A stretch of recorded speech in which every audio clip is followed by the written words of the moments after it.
નમસ્કાર દર્શક મિત્રો, @ગુજરાતમાં આપનું સ્વાગત છે। પુરુષોત્તમ રૂપાલાએ ક્ષત્રિય સમાજ અંગે કરેલી વિવાદિત ટિપ્પણીને લઈને રાજ્યભરમાં ક્ષત્રિય સમાજ લાલઘૂમ થઈ ગયા છે।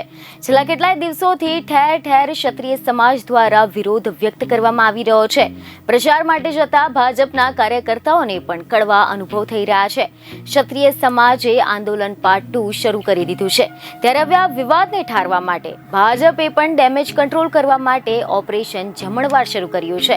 જી હા, મીડિયા રિપોર્ટ અનુસાર એવી માહિતી મળી રહી છે કે ભાજપે પોતાના તમામ ક્ષત્રિય નેતાઓ અને આગેવાનોને એક્ટિવ કરી દીધા છે અને આ તમામને જવાબદારી આપવામાં આવી છે કે જેઓ જે પણ ગામ અથવા તો જે જ્ઞાતિના છે તેમના સંમેલનો કરે અને જમણવાર રાખે અને કોઈ પણ પ્રકારે સમાજના અલગ અલગ તબક્કાઓને ફરી એકવાર ભાજપ તરફી કરવા માટે પ્રયાસો કરે।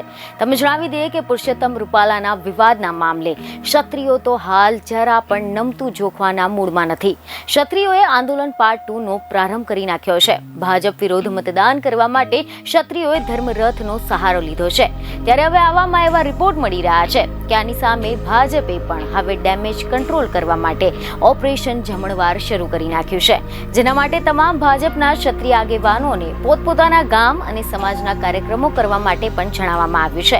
નાનામાં નાના સ્તરે ડેમેજ કંટ્રોલ કરવા માટે ભાજપે ક્ષત્રિય આગેવાનોને આહ્વાન કર્યું છે, જેથી ચૂંટણીમાં થનાર નુકસાન લઘુત્તમ થાય તેવા પ્રયાસો કરવામાં આવી રહ્યા છે।